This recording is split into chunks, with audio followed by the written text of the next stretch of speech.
Always fun when the good doctor and I can get together. We're coming off of 2 nights in Phoenix, Arizona, where John and I spent 45 minutes each night with the audience at Building Wealth. And John, we were talking about anxiety and stress in two major areas of our lives, the two most important areas of our lives, relationships and work. Right. And it was a lot of fun. And we didn't do much talking. We did a lot of listening and answering of questions as men and women stood up in the aisles and just asked question after question. And so today, I would just tell you, while John and I are here, we love to combine and talk about specifically if in your work life things are really awful. I can tell you, you're dragging that stuff home with you.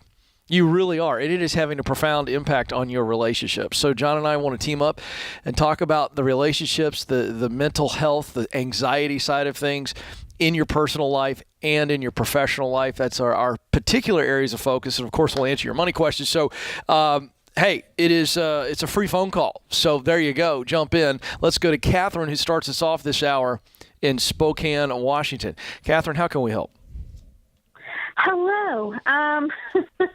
I am very nervous. My question is actually about being sued by collections. And it's on behalf of my 76-year-old mom. My 91-year-old father was victim of a phone scam. They charged him $10,000 to consolidate his credit card debt, but it was a scam company. We found out about it right away, contacted his credit card to let them know it was a scam. They didn't do anything about it.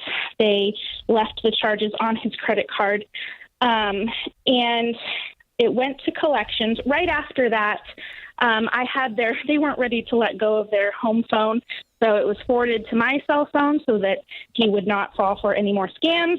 I have not received any collection calls on their behalf, but now my mom is being sued by collections for $25,000. $15,000 of that was their debt, but $10,000 of that is this scam.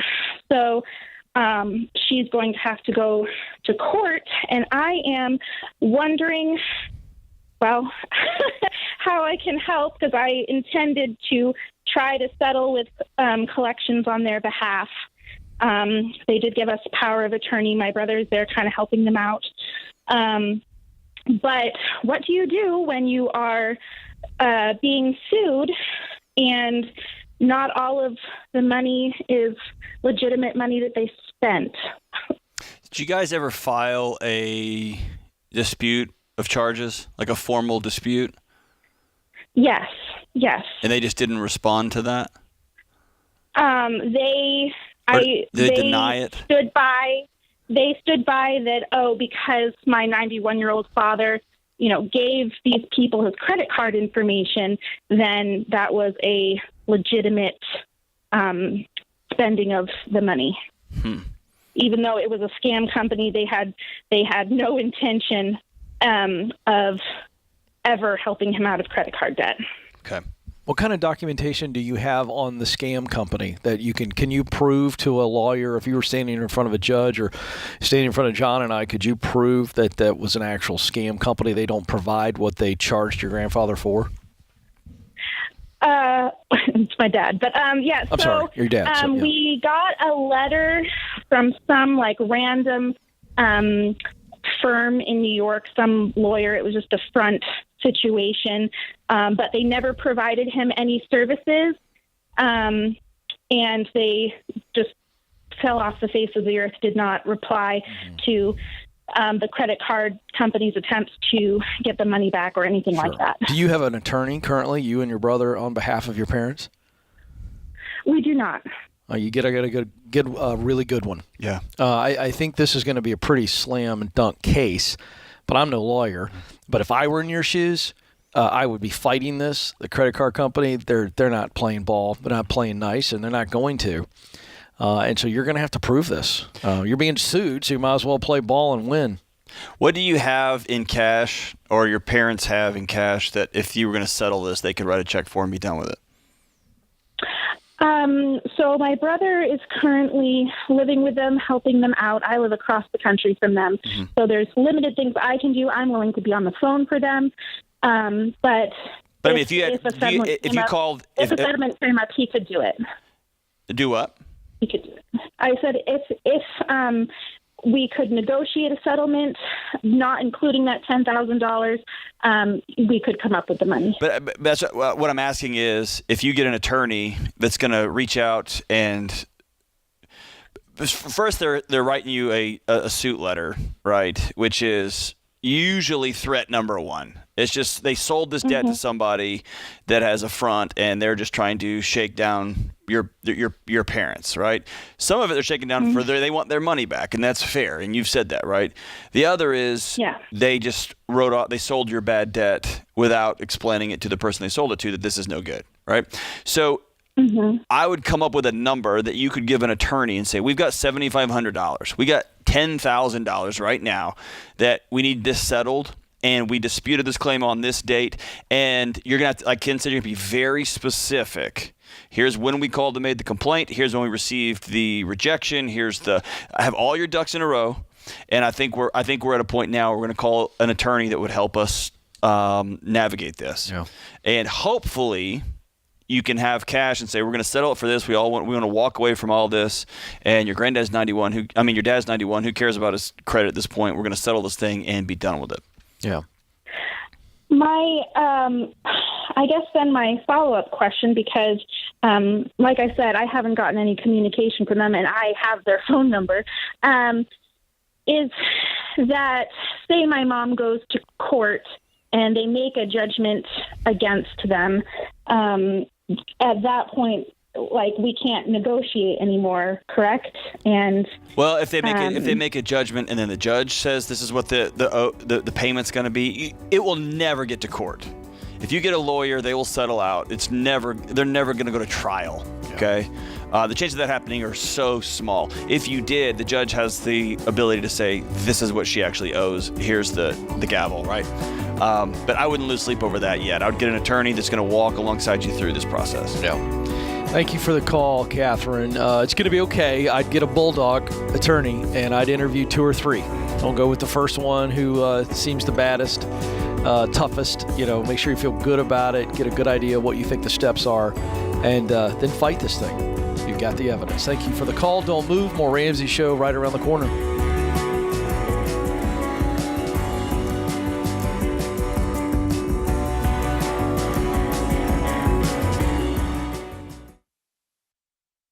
Look, I love real estate, and I want you to have a house, but I don't want a house to have you.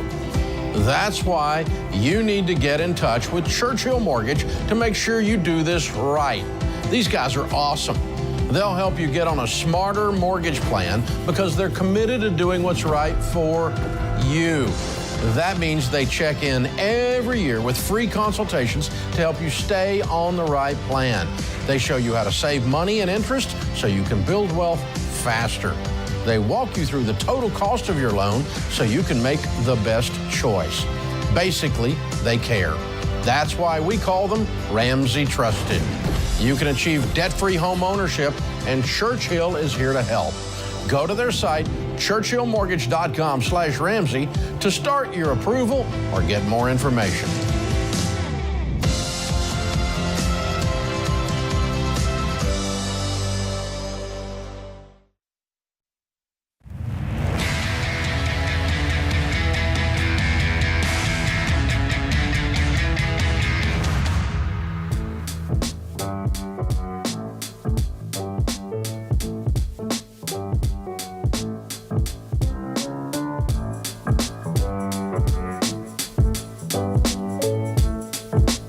Welcome back, America. You are joining the conversation here on The Ramsey Show. I'm Ken Coleman, joined by Dr. John Deloney. We are Ramsey personalities, and we are your co-hosts for this hour. It is a free phone call. Jump in at 888-825-5225. That is 888-825-5225.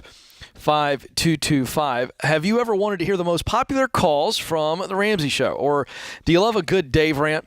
If you want to listen to our take on current events, maybe you just want to watch some of the best debt-free screams that people love. We've got a new limited series titled The Best of The Ramsey Show, where you get all of those things I listed plus more. We also hit the current real estate market, investing, and how to take control of your life and money in these wacky times. You can find these special episodes on the Ramsey Show YouTube channel or on Spotify. Just search The Best of the Ramsey Show. Check out The Best of the Ramsey Show on YouTube or Spotify. All right, let's get back to the phones. Tina is next in Dallas, Texas. Tina, how can we help? Hi. Hi, Tina. I have a question for you. All right. I'm kind of in a dilemma. I am a traveling nurse, and finding housing, especially when you have a dog, is horrendous. Mm-hmm. So I'm considering getting an RV or a motorhome, some of that sort, so I can just take it wherever I go, have my home with me. But my dilemma is I'm selling a house right now. I'm selling it for around $230,000. I figure if I get a motorhome for $70,000 or less, I'd only have $140,000 left to put down on another home. So that's kind of keeping me from doing it. And I think that's it. Okay, so let's just back up I don't here. know if it's a good chance. Yeah, let's go through these numbers. So you have currently listed your house. Yes. And you expect to get how much for it? About $230,000. Okay, and how much do you owe on it?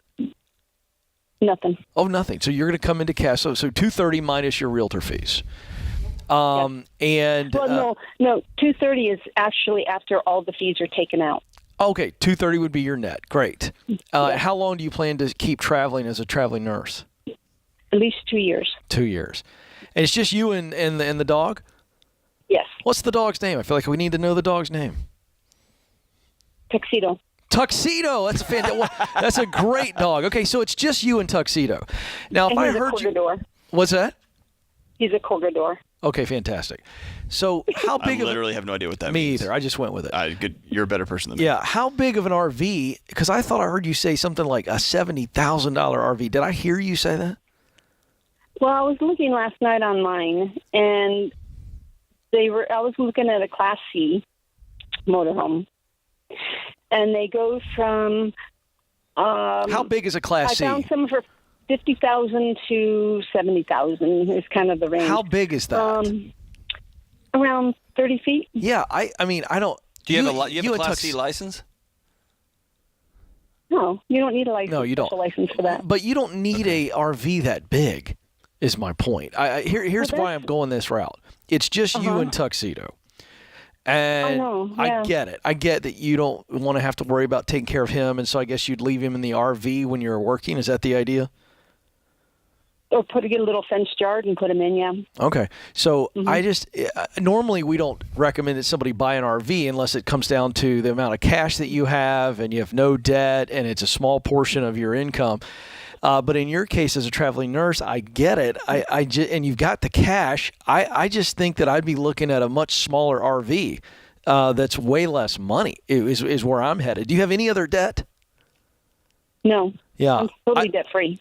I just think... Even my car. Yeah, I mean, you're going to do this for 2 more years. This RV is going to continue to lose its value. So for a 2-year short-term play... And it sounds like the way you presented on the phone call, it was really about Tuxedo. We want to make sure that I'm not having to dog sit him everywhere I go and find. I get that. So I would just do a much smaller, much cheaper RV. And now you've got a whole lot more money. But $70,000 for you and Tuxedo, it just seems a little much. Or if you do the math on that, it's $2,900 a month in rent. Could you not find a place for cheaper than that wherever you go? Oh, wow. Like $70,000 against 24 months. Yeah, is It's almost $3,000 a month in rent. What are you doing? It's just too much for depreciating asset. Now you could sell some of it when you sold it, right? But you're talking about oil changes and headaches and all the stuff, right? There's something else at play here. What is it? Do you have $230,000 burn a hole in your pocket, or are you just tired? You don't want to be an apartment dweller? Like, what is it? No, it's just getting into people's homes and living in their spare bedroom, and everybody wants to overcharge what their home is or the bedroom is actually worth. Right now, I'm in a very tiny little room for me and Tuxedo bedroom, and we got a little tiny private bath in these people's home, and the people are super nice. Mm-hmm. But I'm paying $900. For how much? A week? A month? What are we talking about? A month. A month. A month. Yeah, but you're making really good money as a travel nurse. Yes, but people got to remember. I mean, I'm not in that position, but other people. I get it. Listen, they've got a apartment somewhere where they, Sure. I like your idea. I like your idea. John and I are challenging the cost. I would spend half of that. This is a 2-year short-term play. But I just want to be honest with you. The tiny room and the tiny bathroom you have at other people's houses, there's going to be a tiny space in that truck. It's going to be a little RV. And your picture is coming straight. My room. It's going to be straight off of HGTV, where there's this picturesque background, and there's a motorhome parked there in a fenced-in yard. Have you ever been to a temporary RV park? I traveled once before, and I had an RV at that time. Okay. And How you was loved it? I liked it. Yeah. Well, then go for it. I say go for it. I'm just challenging the 70,000. Yeah. I don't think it's why. If you were my sister, my friend, you're my new friend, I would say 70,000. No. Let's see if we can find a decent used RV in the $35,000 range, or 30,000. Okay. I don't even know. I don't even know the prices of RVs these days, John. But I just think it's too much to go for 70,000. I think it's going to end up hurting you. Well, that was a high point. That was a high side. I know, which is why I'm saying, hey, slow your roll a little bit. Okay, let me ask you this, Tina. You've done this before. You've lived this life. Why are you asking us? Because I'm scared to take that money from the house, because someday I want to buy another house and I want to have that down payment. I love having I just moved from another state and or from another house into a house, and I was able to pay cash for that house when I moved in. There you go. So here's the deal. You're it was great. You are very smart, and you've got lived experience. Trust your body, and your body's telling you this is a lot of money, especially for what our long-term goals are going to be. Trust yourself. You're smart. Yeah. Okay. All we did was confirm what John's saying. Your body told you. Yeah, you don't need two knuckleheads on the radio to tell you that you're smart and that you're worth listening to. 1.5 knuckleheads. 1.5. There you go. Come on, John. Is that fair? You got this. Tina, just be smart. you. It's a 2-year play. You're crushing it as a travel nurse. John, these travel nurses are still at a premium, and she's making really, really good money. Right. And this is a 2-year play, folks. Anytime you're in a temporary play, and you got a chance to make really good money, but you're going to be transit like this, keep your expenses super, super low so that when you come out of this transient season, now you can really put down roots, and she's going to have a lot of money. I wouldn't spend more than $30, $35. No, and always remember the situation you find yourself in that you're not happy. Don't overdo it to rocket propel yourself, if you will, out of that situation. Here's what I mean by that. She's paying $900 a month in a tiny situation. It's not great. It's not fitting her lifestyle. It's not fitting what she wants. Wonderful. $3,000 on the other side of that is a lot, right? Can we find $1,500? Can we find $2,000, right? Is there a middle ground there? And I'm the worst about, I don't like this little car, so I'm going to buy the biggest truck, and then I end up doing something stupid on the other end of it.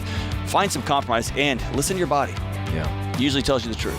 By the way, Tuxedo doesn't care. Tuxedo could care less. He doesn't care. He just wants a rub on the head when she gets off her shift, and he wants his little snack. Wants to run around and chase the ball. He doesn't care where he sleeps. All right, folks, there you go. We're going to continue to take your calls. He is Dr. John Deloney. I'm Ken Coleman. This is The Ramsey Show.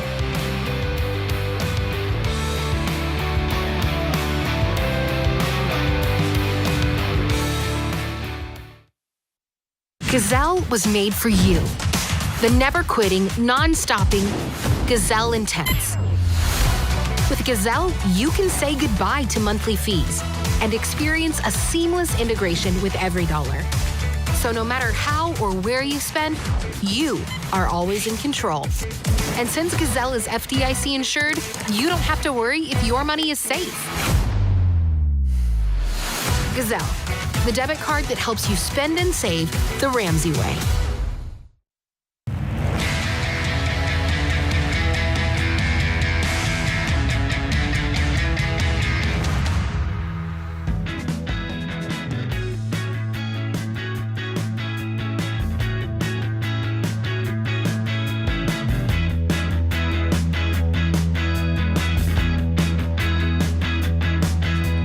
The Ramsey Show is here for you. I'm Ken Coleman. Dr. John Deloney joins me in studio. We're here for you this hour. We have our own shows on the Ramsey Network, and obviously we always enjoy co-hosting the Ramsey Show, whether it's with Dave Ramsey or with each other or other colleagues. And I just want to point out that today may be the day for some of you to get a little breakthrough. You're burned out right now. You're an absolute zombie. John Deloney's here to talk about the mental and the emotional effects of that. I'm here to talk to you about what you can and can't do in the office and what's the exit strategy to get out of that. So if you're feeling a ton of stress, you're bored out of your skull, you feel no meaning for your work, that's all real and it causes burnout. And John and I can tag team on that. So we're just letting you know we're going to open up the lines for those calls as well. 888-825-5225, 888-825-5225. John, here's what I know. I could be absolutely my dream job. I mean, absolutely right square in the middle of it. And if my personal life is falling apart, I'm not going to be a good worker. That's exactly right. And vice versa, right? And then the flip side. My marriage is just doing great, and I feel it's one of those rare weeks I feel like a great dad. Well, yeah. And work is tough. And I'm getting overlooked. It bleeds all over the house. I'm dragging that home, and I'm going to start ruining my marriage. That's right. So John and I love to do that. In fact, we were in Phoenix the other night, and we literally just did you said, hey, we're going to do the John Deloney Show and the Ken Coleman Show. Here we go. And so it was pretty powerful. It was fun stuff. Yeah. Let's get real. If you want to jump in on those type of calls, let's do it. But I want to get your take on something. This is kind of exciting, John. Okay. All right. I covered this recently on the Ken Coleman Show, and this is what's going on in corporate America. And it just happens, John, that this example comes from the largest company in the world, or one of them. Okay, how about that? Awesome. Have you heard of the company called Amazon, John? Tell me about it. Yeah. Apparently, they ship you anything you want. Is it I thought it was like a river cleanup company. No. Okay. They got all the products and all the stuff. Anyway, here's the deal. This is from Vox, a recent article, John. Amazon is facing a looming crisis.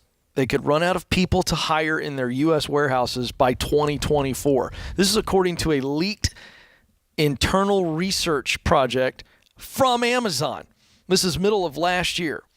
The leaked findings also serve as a potential cautionary tale for other employers who are trying to do the churn and burn metrics. We don't care if you got to go potty. You got to stand there and get the package filled in 3 minutes or less. Amazon rules. A lot of companies are trying to emulate them because the stock price is obviously there. Well, the rest of the story is they're churning through people at an alarming rate. And the point is, this internal study was to highlight, hey, we're burning through people so quickly, we're going to run out of that demographic that we need in the warehouse. So this is a real crisis. Now, this is what I want you to comment on. Hey, can we just, real quick before we get there? Yeah. Think of this sentence. It could run out of people to hire in its U.S. warehouses by 2024.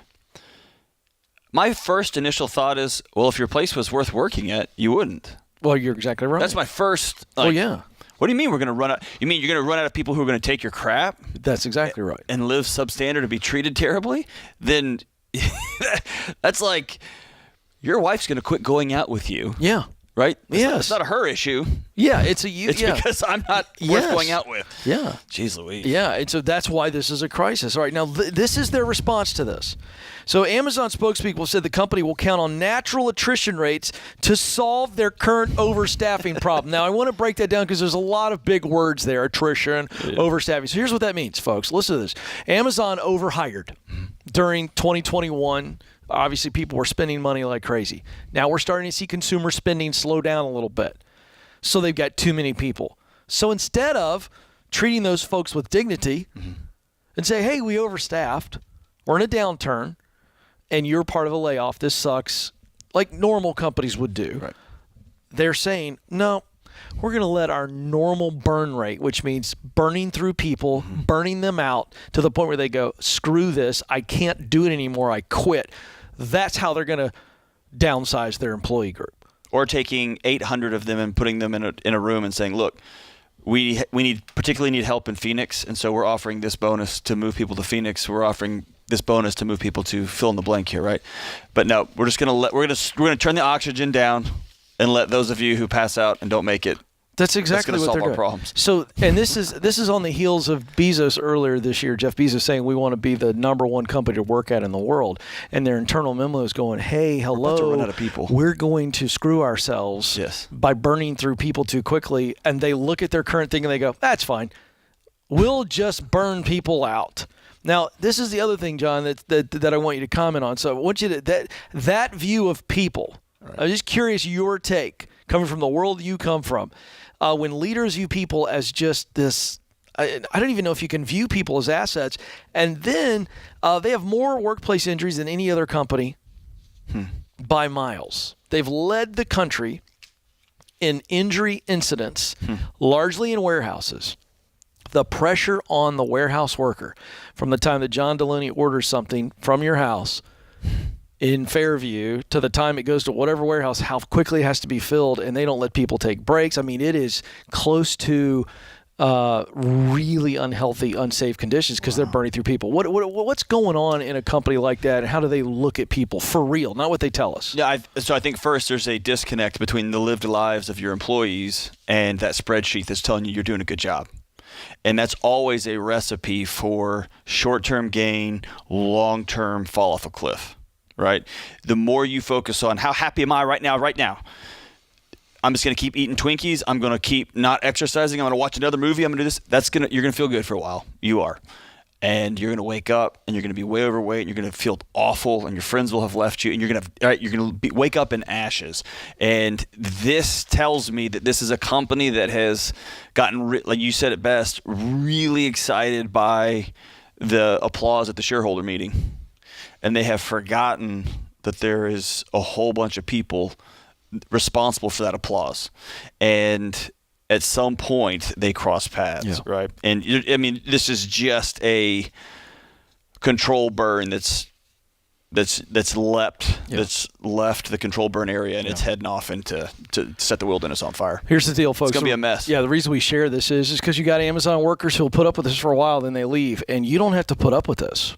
You don't have to put up with this stuff, and when you're in an organization that will not value people, they value process over people, I've got news for you. They're not going to change. They will just keep going until it's too late. And this, by the way, is how the mighty fall. Oh, absolutely. And I am in no way predicting Amazon's demise, but I'm telling you, that's a 4-alarm warning right there. Correct. Coming from an internal memo. Right. And the fact is they're treating people like absolute garbage. I reported yesterday on the Ken Coleman Show, there's a company a $15 billion company that does food orders. And they've hired Amazon execs who've come in and changed it. And you ready for this? They got disciplined. One of the warehouse managers got disciplined because the evening before, a package was not packed in 3 minutes. Because the employee went to the bathroom for a few minutes. I read the email on the show. The higher up comes in the next day and sends an email and says, "What are we going to do about this? How do we anticipate this?" Gee, I don't know. How do we anticipate when one of our people has to go poo-poo? Less water, right? How do we walk around going, "What'd you have for lunch today?" Exactly. You ate Mexican. Was it a burrito? Are you feeling gassy? That's right. Do you think you have to go poo-poo later today? And when you go, how long are you going to go for? There's just going to be somebody knocking on the door on the outside. Yeah. You're done. Come on, Richard. I mean, what are we doing here? Right. But it is that type of monitoring in the name of efficiency. Right. It's become nannyship, John, not leadership. Yeah. Nannyship. Yeah. I mean, we monitored our kids when they were little, right? When it was nap time. Oh, look at Ty. He's not going to sleep. But look at what's happened with the kids. It's helicopter parenting, except it's helicopter bossing. That's it. And look, we've destroyed a generation of human being by helicopter parenting. It's the truth. And we're doing it to our workers. And that's the reason you saw this turnover. Get people to buy into your mission. Come on. And let them feel valued. Yes. Like they're contributing to the society at large. And then you'll have a hard time getting rid of them. Yeah. They'll stay forever. Yeah. To all the Amazon execs, why don't you try loving your people? Jeez. Why don't you try loving them? Oh, Ken, you're so dumb. You don't know. I know. Oh, you're a softie. Oh, my God. gosh. This gives me gas. Can't go to the bathroom. Oh, hey, you only have 2 minutes. We'll be right back. This is The Ramsey Show.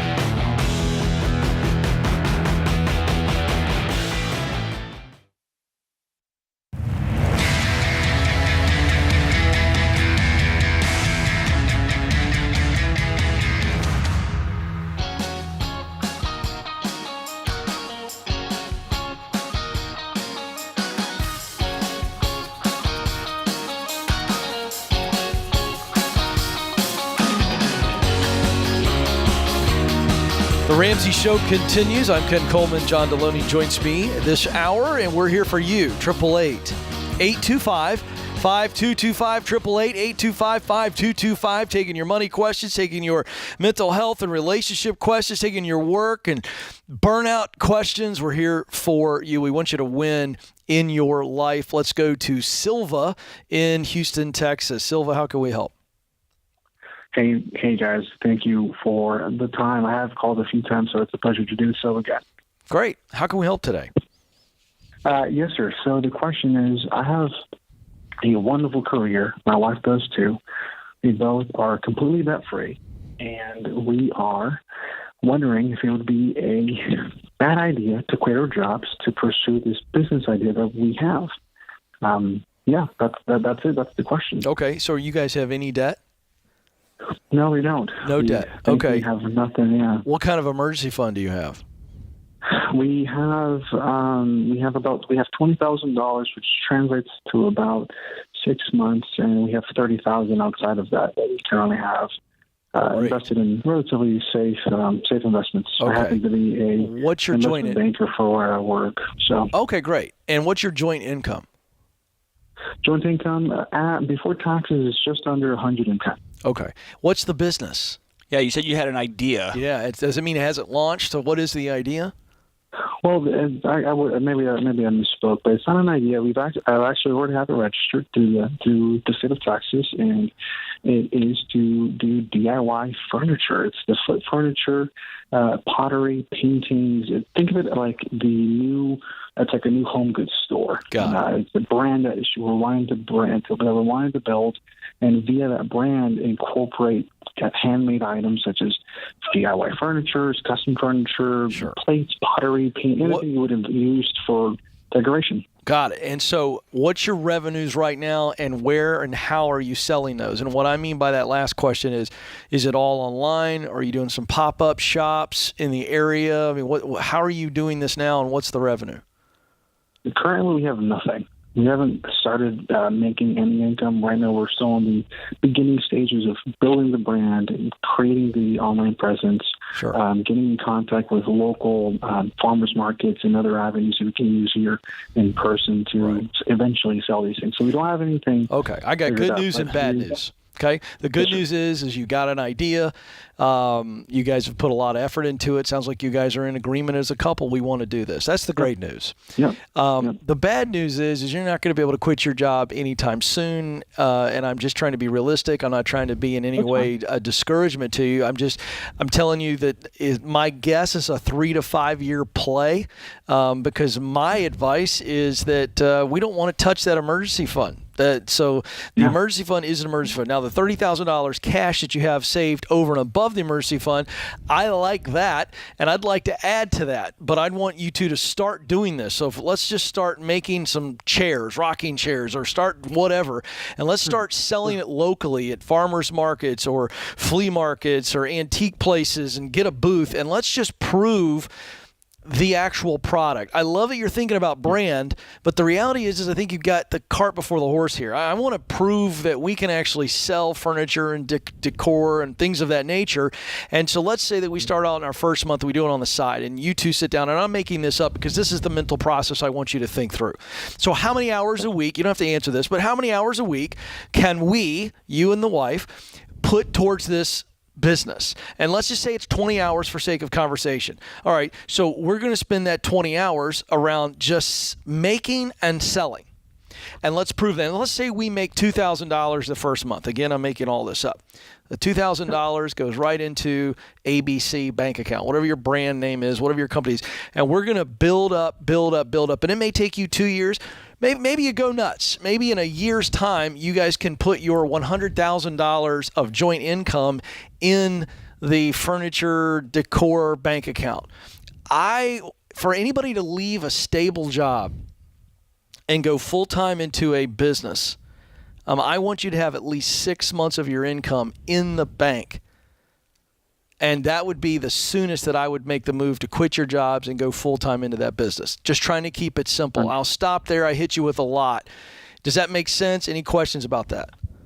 It does. It does make sense. You're just allowing me to prepare for the worst and take it with logic rather than with the dream idea. Makes sense. Yeah, and I would even say this. It's not that we're preparing for the worst. It's just we want to put ourselves in there's no reason for you to assume a lot of risk with this business. There really isn't. Understood. Well, Silva, stay on the line here because I'm going to ask Ken a question on your behalf. Is that cool? Please, absolutely. Ken, this sounds like somebody who is more interested in the idea of having a business than he is in the actual business itself. Here's why I'm asking, and you take these calls all the time on your show, and so I may be out to lunch here. I've got friends who do their day job, and then they go home, and the moment they get home, they play guitar or sand furniture down or scour Craigslist. They can't help but doing it. Yeah. And they look up, and they have no friends because they play guitar all the time, and now they're starting to get a couple of gigs. The business takes care of itself. Yeah. This sounds like somebody who is very interested in the idea of brand building and having a cool website, but they've never even done the thing that they're about to jump off. Yeah. Could be. Silva, he brings up a good point. Are you or your wife into the decor and the handyman stuff of designing and then building furniture from scratch?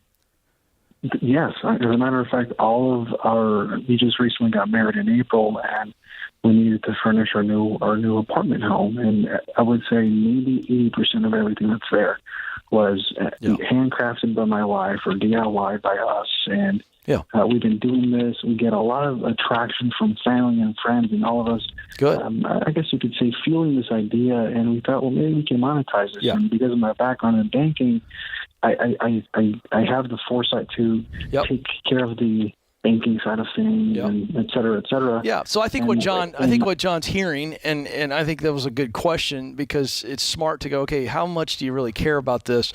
But what I do hear, which I think you heard, is I think you're trying to do so much planning because you're a banker, you're a process numbers guy, and the plan will take care of itself. Just start making furniture. Let's start making something and selling it to people, and then we go, oh, we sold 7 of this chair, but we thought this chair was going to work. Nobody gives a crap about it, and so we go, oh, okay, no big deal. And then so we're just going to tiptoe into this thing, and then we're going to crawl a little bit, and then we'll walk, and then we'll run. And so I think it's back to that same plan. But you need to stop worrying about brand and all that stuff, and you need to start proving concepts. And let's get absolutely. This is going to turn off some of the listeners. That's fine.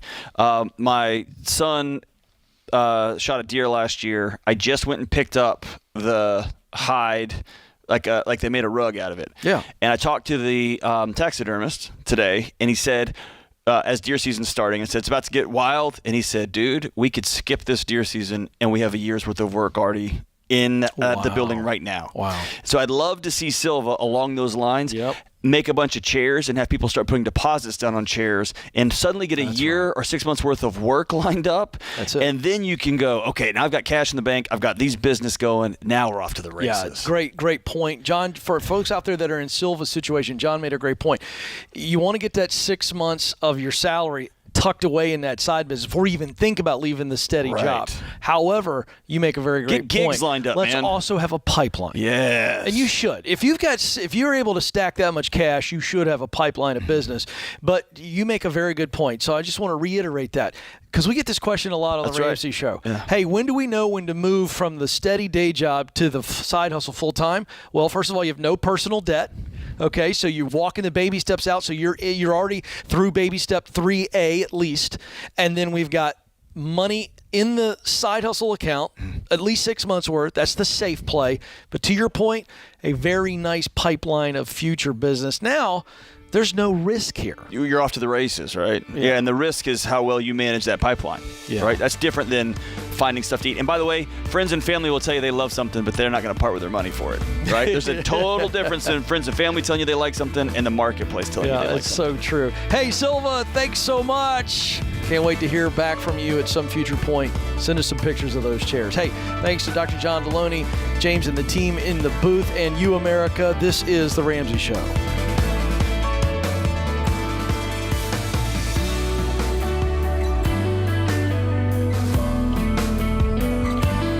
Dave here. We just launched a brand new audience survey for The Ramsey Show, and we'd love your feedback. You could be entered to win a $500 Visa gift card. No purchase necessary. Take the survey at RamseySolutions.com/survey.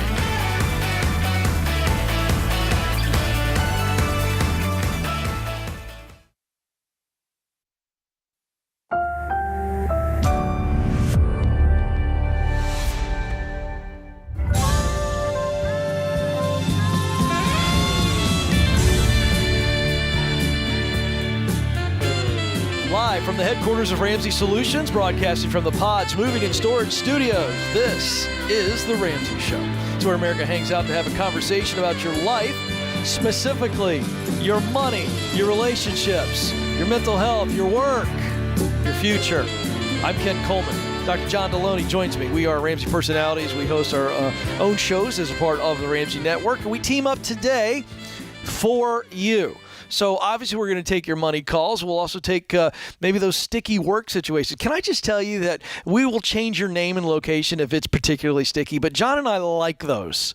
I mean, like they're really like dumpster fire work questions. Those are fun. Yes, and the dumpster fire at home questions are those two are good. And we'll change your name, location. We understand that privacy is needed sometimes, but so we're taking all those calls and your money calls as well. 888-825-5225, 888-825-5225. Let's go to San Francisco, California, where we start off this hour. Carl is there. Carl, how can we help? Hey, guys. Thanks for taking my phone call. I was calling because to give you a little bit of a background information, I'm 34 years old. I'm a self-employed electrician. I started my business back in October of 2020, and I'm trying to purchase my first home. Last year, my father passed away, unfortunately, and I tried to purchase his home, but when I was speaking, I believe I spoke to 2 different loan officers, and both of them were telling me that since I'd only been self-employed for about a little over a year, they were telling me that my only option were non-qualified mortgages. So I was just wondering if I could get some information from you guys on how to go about, purchasing a home. How much money do you have saved up for the down payment? Currently in my savings, I have $375,000. When the inheritance from my father passed away without a will, unfortunately. So we're going through the probate process. Based on the value of the estate, the 4 siblings are probably going to get around $380,000, $400,000 each.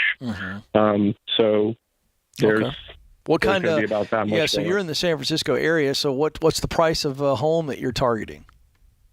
I think, anything that is, halfway decent is kind of in the $900,000 range, when I look on Zillow and I see houses that have sold recently, like stuff that I would be interested in actually living in is kind of like right there in the $920,000 range. Well, you're going to have a tremendously large down payment, so that's great news, and that should help you. John, the first thing that came to my mind is I want him to talk to our friends at Churchill Mortgage and tell him, he called the show. Here's my situation. Here's the whole shooting match. Tell him the whole story. And I think they'd work with you because of the down payment that you have. You're going to be in really, really good shape. So I don't want you to be discouraged. I'd like you to call Churchill Mortgage. We'll make sure that we get you connected to them after this phone call. But with the amount of money you're going to be able to put down, I just want you to be encouraged. You're going to be able to easily get the loan, the small loan that you're going to need. Do you guys recommend going on a 15 or still putting it on a 15? Yeah. Just playing with those numbers. And listen, when worked with Churchill, the first thing the guy told me, he's an incredible man. He said, I'm going to sit down with you, and I'm committing now. I'm not going to take your money if this is not in your best interest. That's how they started the conversation with me, okay? So great people, and they'll walk you through, here's what I need from you, here's why I need it from you, and here's what we're hoping to do. Here's the other thing, is home purchasing, people have stopped taking out loans. It's just kind of fallen off the map. And so you should be able to find somebody that will work with you. Start with Churchill because I trust those good folks. Yeah. For sure. It seemed like when I was looking, everybody was putting me on the back burner. Like they just kind of wanted me to talk to them when I was like literally a week away from making a purchase or something like that. How long ago was this? Hopefully it was in April. Yeah. A little bit different market now. There's a lot of mortgage people sitting around playing Wordle right now. Things have slowed down if you've paid attention to the news. I don't know what was going on there, and there's no need to try to break that down. I literally want you to call Churchill and say, look, I called and I talked to Ken and John on the Ramsey Show, and they told me that you guys can help me. The fact that you're self-employed should not be that big of an issue, given that you've been there for a year and you have enormous down payment. Now, having that inheritance needs to be a part of this conversation, so you may have to be patient. Are you renting right now? I'm renting a room right now. Yeah, so here's the deal.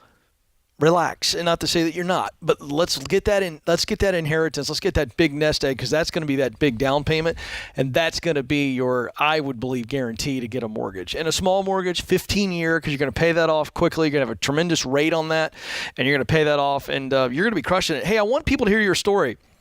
What were you doing before you became a self-employed electrician? Were you working for somebody else? Were you apprenticing? What's the story? I was a union electrician for the IBEW. Nice. I still maintain my membership with the IBEW. Good. How's business going for you? Things have definitely slowed down. Calls aren't coming in like they used to 6 months ago, but I'm still, getting projects here and there, and it's definitely, I have nothing to complain about. Good. You like working for yourself? I do have. It's definitely been a reality check. There's been, some very high highs and some very low lows. All right. Here's why I asked overall, that. I would never go ahead. I want you, don't get in a hurry to buy a house. Houses are still going to be there. And that massive down payment through the inheritance on top of what you already have in savings is going to be there. You're in your first year. So many small businesses fail in their first year and a half. You've got a reality check right now. October is going to be year 2. I know. That's what I'm saying. You've made it past most small business owners, and so you've made it, and you've seen the ups and the downs. Let's keep building that electrician business. Let's keep going there. Don't be in a big hurry. Do call Churchill Mortgage, but really focus on growing that clientele and that business, because that is going to be huge for you given your great financial position. But you should be really encouraged. And Carl, it's also okay to get this big inheritance and park it and to rent your own apartment for a year. And I know apartment rents are sky high, all that, but there's a graduated step between renting somebody's room and having my own place. And man, just taking a break. Your dad passed away, still mourning that, having that money. There's just this, I got to go do something. Nah, you really don't, man. You can do this in stages. And you're going to not stress yourself out with a home purchase at the same time your personal business is slowing down a little bit. Yeah. There's something about people just don't want to rent because they feel like they're wasting money. And I love to just remind people, Stacy and I rented for 2 years when we moved here just because we knew we were planting for a long time. Yeah. And it just gave us options. We didn't think of it, I'm throwing money away every month. It was like, okay. No, I'm buying peace of mind. Right yes. Great way of saying that. And so I'm buying freedom right now. It gives you options, folks. You're not wasting that money.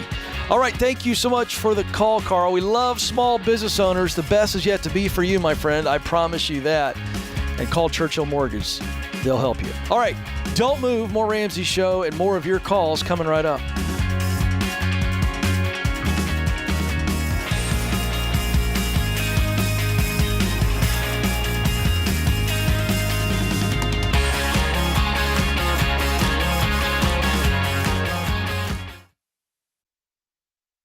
Life is full of firsts.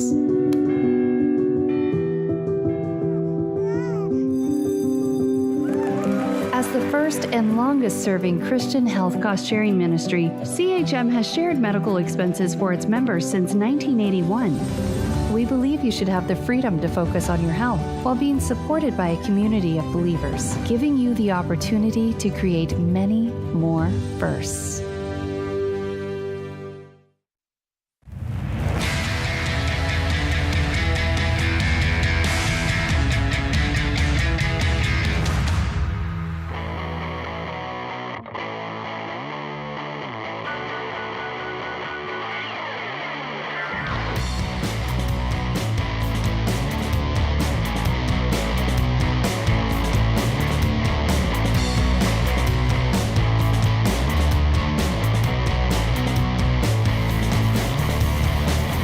Welcome back to the Ramsey Show. I'm Ken Coleman, joined by my colleague, Dr. John Deloney. We're here taking your calls.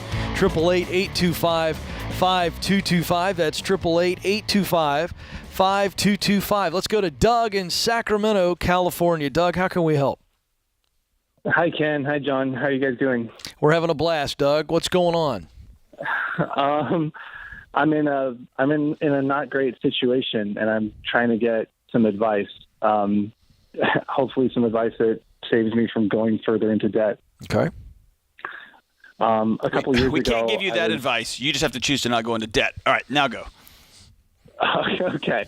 Well, that's the hard part. A couple years ago, I was debt free, and I went through a divorce, and I went into debt to get a lawyer in order to have more time with our shared child.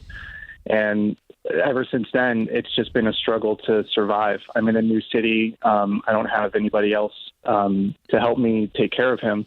And I was driving a beat up car. I had my $1,000 emergency fund, and I was paying down debt as fast as I could. And there was my car broke down, and it costs more to fix it than the car is worth. And now it's already sold to the junkyard, and I need a car by Monday morning so I can get to work. And I don't know what to do. I don't know what to do. How far are you honestly. How far is your work office from your house? 30 minutes, 20-minute drive maybe. Okay. And you can't get to that office any other way than owning your own car? Well, I could Uber. My friend, you don't have to go into debt right now is what I'm trying to say. I understand everything you just laid out, and it sucks. But you don't have to buy a car to get to work. Not in today's world. True or false? That's true. Now, we need to get you a car. I'm in no way saying that you're going to Uber for the next hour, but we don't want you going into debt. So is your emergency fund completely gone? I have my $1,000 emergency fund, and I have $500 that I got from the scrapyard for my car. Okay. What do you do for a living, ma'am? I'm a machinist. I'm a machinist. And did you move to a new town because your ex-wife moved to a new town, you want to be with your kid? Why'd you move to a new town? Yeah, that's why. How long have you been divorced? The paperwork was completed about 5-6 months ago. Okay. But the process started right about it when COVID happened. So how much debt have you accumulated now? All of it together adds up to $23,000. What's all of it together? All of it's together. So there's 9 that goes directly to the lawyer. There's $7,000 on a credit card. There's another $5,900 on another credit card, and then there's $800 that goes to back rent because I was out of work for a couple of months and I wasn't able to pay rent during that time. What kind of money are you making now? I guess pretty good. I make $29 an hour. Yeah, that's pretty good. Overtime is it's pretty good. Overtime is like I'm sorry, go ahead. No, I wanted to know your overtime. How much can you make on overtime right now? It comes and goes.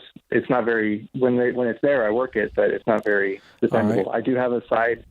I drive for DoorDash on the side. Well, and it brings in some, but it helps beat my car up too. Okay. Yeah. So you're a machinist, which means you can do a lot of different things with your head and hands, correct? Yeah. Yeah. I mean, I got to tell you right now, I would be looking to sell everything you could possibly sell. What kind of side work can you get over the next 2 to 3 weeks? Making really good money, jumping in anywhere and everywhere. I mean, when you don't have the kids or when you're not seeing the kids, you're not sleeping. You're doing everything you can. Let's get you a $5,000 car or a $4,000 car or whatever. Get you back on your feet so that you can attack this debt again. How possible is that? Well, in order to get a $4,000, $5,000 car, I would have to go out and get a credit card to cover the extra. No. You missed what I said. I didn't say go buy it now. I'm saying go make some money, sell something, do whatever it takes, borrow somebody's car. You know, if you got to Uber for 3 straight weeks, that's what you do. But you work as hard as you can to come up with that money. You can, at $29 an hour, okay, in 2 months or less, you can come up with $5,000 to get a car.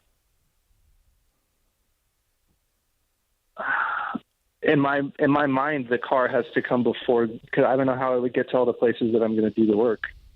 Well, I appreciate that it's in your mind, John. I'm missing the connection. Doug, here's the thing. Let me ask you this, Doug. Why'd you get divorced? Oh man, we weren't getting along. We were not getting along. Why not? It goes both ways. It was a lot of her and a lot of me. Okay. Here's on this side of it, and maybe I'm reading too much into this, man. You sound exhausted and you sound defeated. It sounds like you wake up every day and your first thought when you're washing your face in the mirror, if you even bother to do it, is how the hell did my life end up like this? Am I right? Yeah. I'm in a strange town in a job that is fine. I'm just trying to hang on to my kid. And let me tell you this, you're a good dad. You fought for your kid. And you fought with every claw and scratch you could. And you're exhausted. And when you get exhausted, when we get exhausted, and when we get lonely, we cut corners. When we cut corners, man, you find yourself in a hole you can't dig out of. Or that's going to take you, instead of 2 months, it's going to take you 2 years. Mm-hmm. Don't do it, man. So it's a matter of, like, kids, this is scorched earth. This is old school. Before everyone had credit cards, our dads and our granddads just had to figure crap out. This is you right now. Yeah. And it might be 2 months of you telling your wife or your ex-wife, I'm gonna give up my time with my little one for 30 or 60 days. Because I refuse to put me and him in another hole like I've done before. And we're going to get a car, and then we're going to work like crazy. And then you're going to look up in a year, and this is going to be a totally different picture. And what Ken and I have the blessing to do is to see people in your mess, and then we get to talk to them a year from now, and they breathe different, and they sleep different, and they laugh different. And you're just in the hole, man. And so we got 2 guys in the light saying, hey, walk this way. And I get, it's like, you can't even see it. Like, how am I possibly supposed to do any more work? And what we're telling you is just go for it. Yeah. You got to work your way out of this.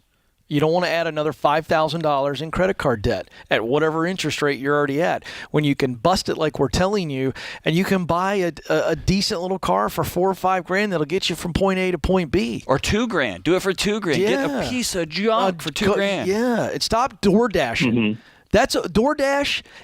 Can I just say this? DoorDash is great.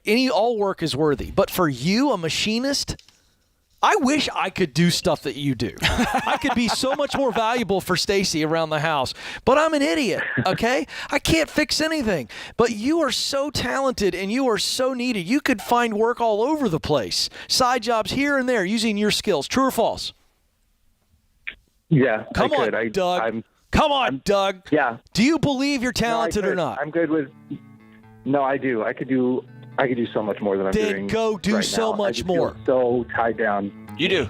I get it. You got through round 1, and you got your head knocked off, but you're not unconscious, and you're on the stool, and Ken and I are your trainer looking at you. We just put your mouthpiece back in, and we're telling you, get up and go out there and start swinging. The fight's not over. It's just round one. Yeah, you got your bell rung in round one. Now we're all watching to see what are you going to do next. Commit to not borrowing money, man. Move forward, not backwards. Doug, you can do this. You got so much more strength than you could possibly imagine. Believe in yourself and just go work yourself out of this hole. You can do it. We believe in you. This is The Ramsey Show.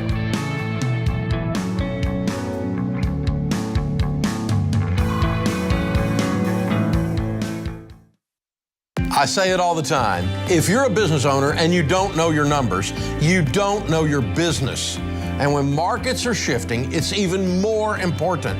You've got to know where you stand so you make your next move the right move. And you don't have to be in the dark here. Over 31,000 businesses, including my team at Ramsey, know their numbers because they use NetSuite by Oracle, the #1 cloud financial system. NetSuite gives you visibility and control of your financials, planning, budgeting, and inventory so you can manage risk, get reliable forecasts, and improve margins. Having everything in one place has saved my team hours each week since we made the switch to NetSuite. NetSuite is a game changer. So head on over to netsuite.com/Ramsey to get a product tour today. That's netsuite.com/Ramsey.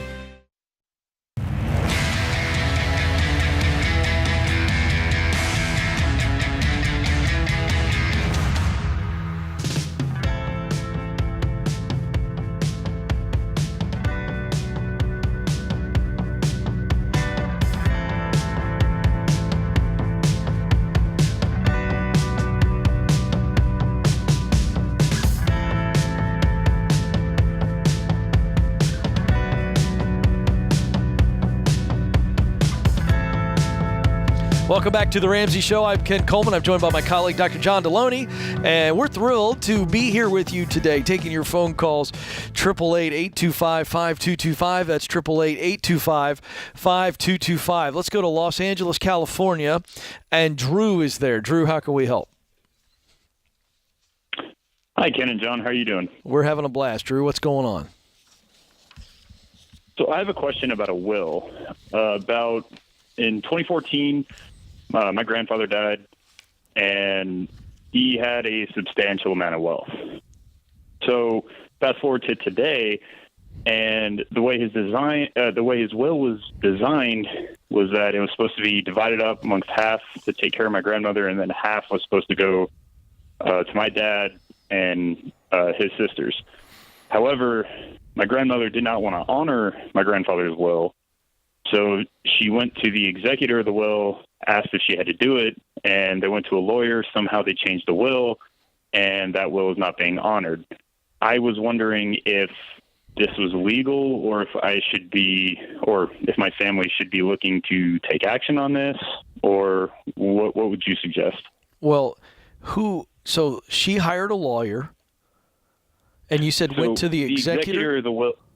The executor of the will was nobody in our family. It was a accountant trusted by my grandfather. Right. And when she went to the executor, she told him, "I don't want to honor this. Can we change it?" So they found a lawyer who somehow found a way to change it. How much wealth are we talking about here?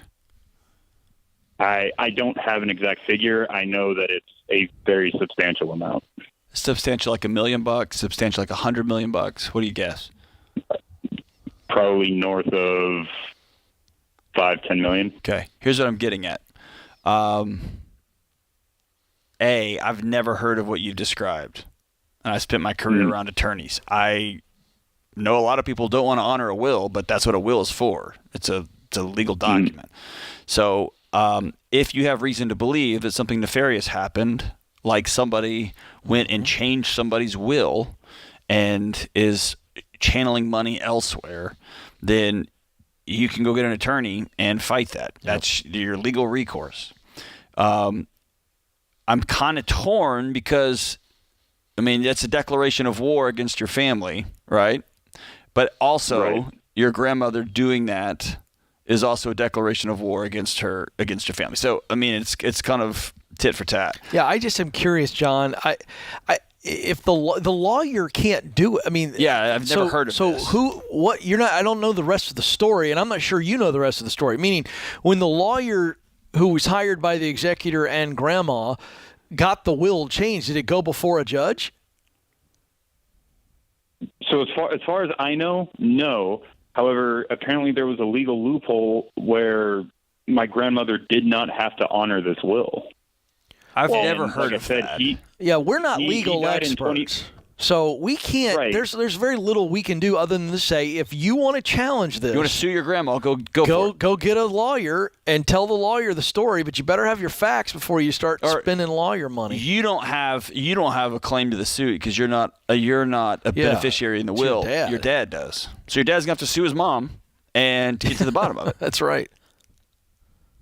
Sorry. Okay. And then that's the other part of it. It's just kind of disgusting. I've watched a lot of Matlock when I was growing up. He doesn't even know who that is. I'm sure he's too young. Matlock. Yeah. But we're not lawyers. Here's the messy thing. My guess is there's a lot more mess in this family. Oh, I was getting ready to say to you, what do you see in that? We got grandmama, and she's going, I don't want my kids to get the money. Or grandma's got dementia, or an attorney friend or the accountant reached out and said, hey, there's a way we don't have to give this money away. Yeah, there's a lot below the surface here. A whole bunch. Methinks Thanksgiving dinner's not been very warm. Exactly. So here's the deal. You can sue your grandma. And you can hire an attorney to do a forensics accounting of what the original will was, and where's the assets, and who's got them, and why, and who tried to change it, and is there any criminal behavior? You can do that, absolutely. Oh, sure.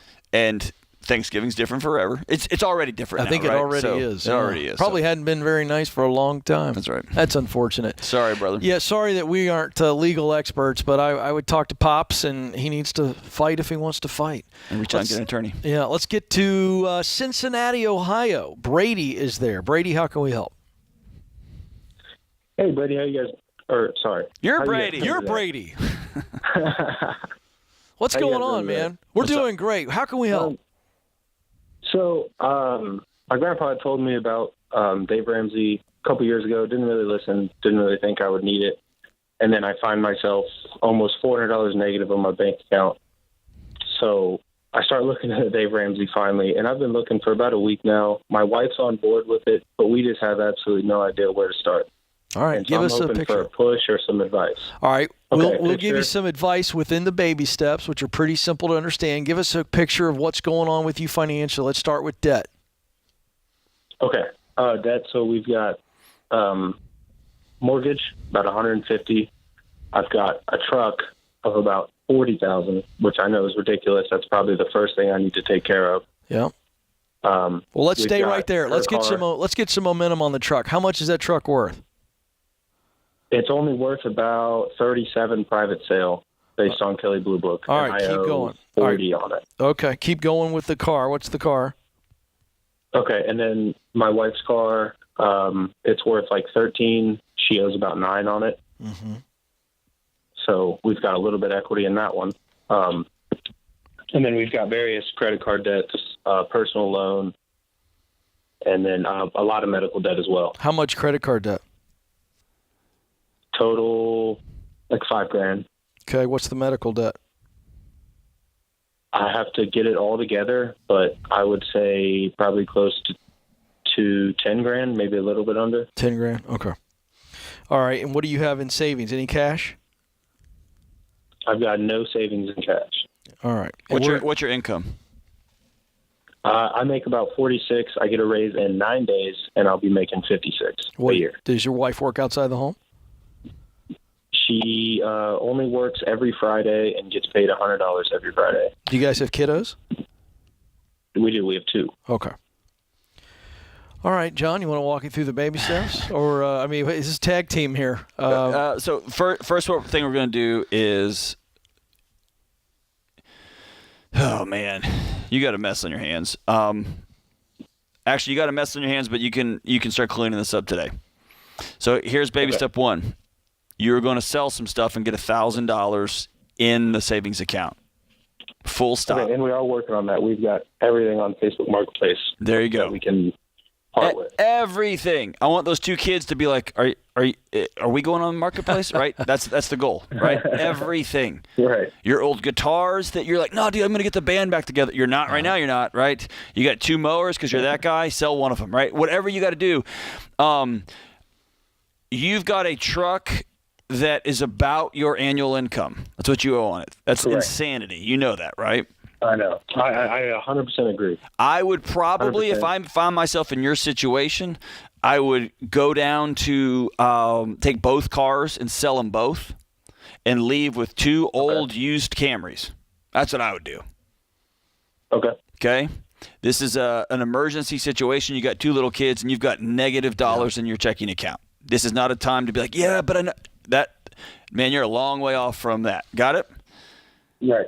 And let me back up. Before you get the $1,000 emergency fund, dude, you need to have a target of what you're trying to hit. You've got to be a grown up and go pull your credit report from one or two of the service providers, and you've got to know exactly how much you owe in order from smallest to largest, right? And you're going to go through these things and start knocking them off one at a time. You're going to work extra. Your wife's probably going to have to work. You're going to have to call on people to keep the kids. You're going to have to get after it. Brady, you can do this. Hang on the line. We're going to gift you a free membership, trial membership, whatever we do, guys, to FPU, Financial Peace University. But you got to watch the video. Listen, you got to stay with it. Let's give you Total Money Makeover as well. And John's right. I'd sell those cars instantly and work more overtime side jobs than you ever have in your life. You're really close to getting out of this. You can do this.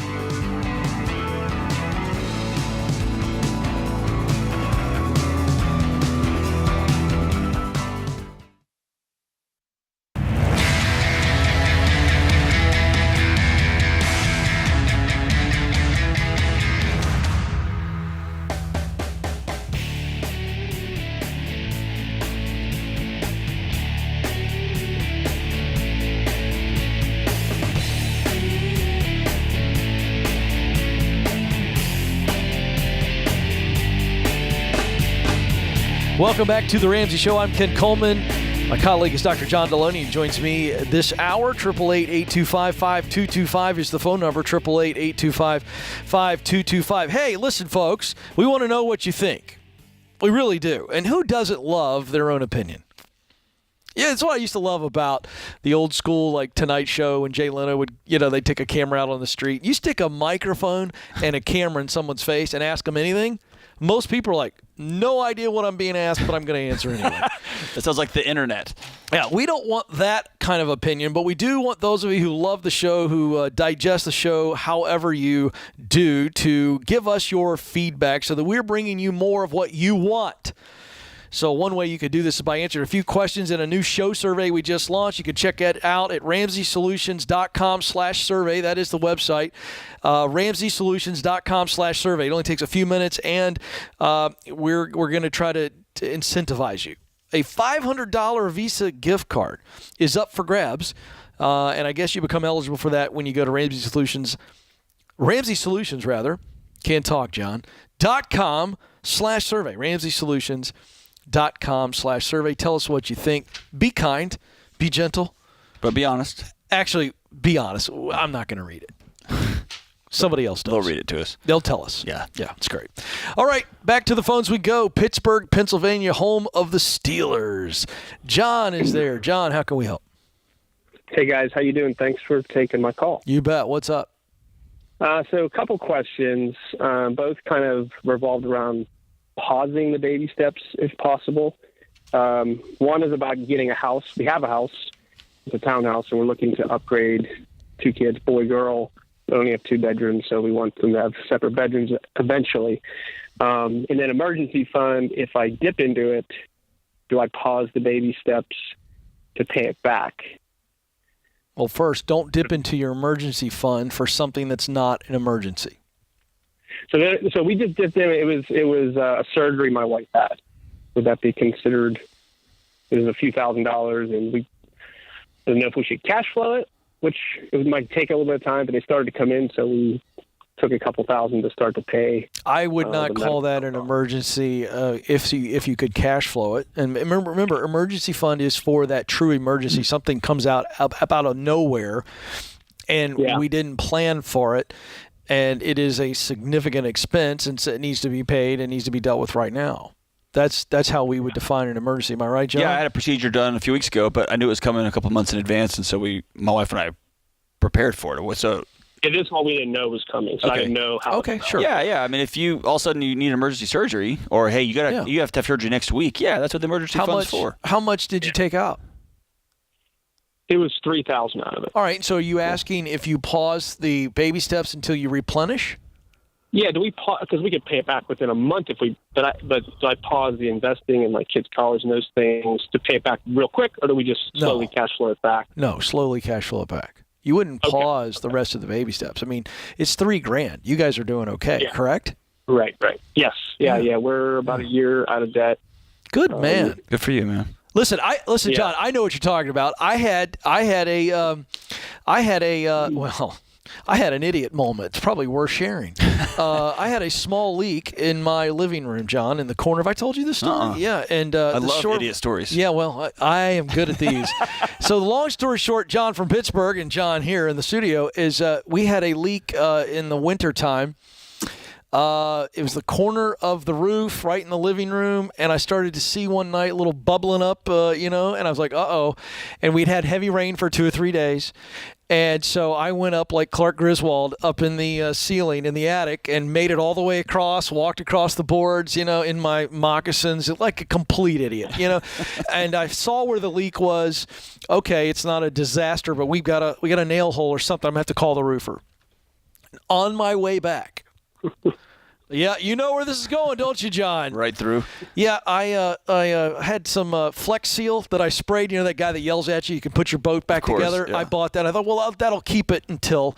And so the cap wasn't on. And so as I'm walking across the tube of, the joist, floor joist, I looked at the cap and decided to adjust the cap while I was walking on the high wire and stepped through my ceiling.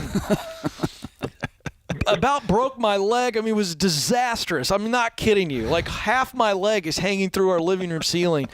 That kind of stuff can happen. That's right. And so there were several damages.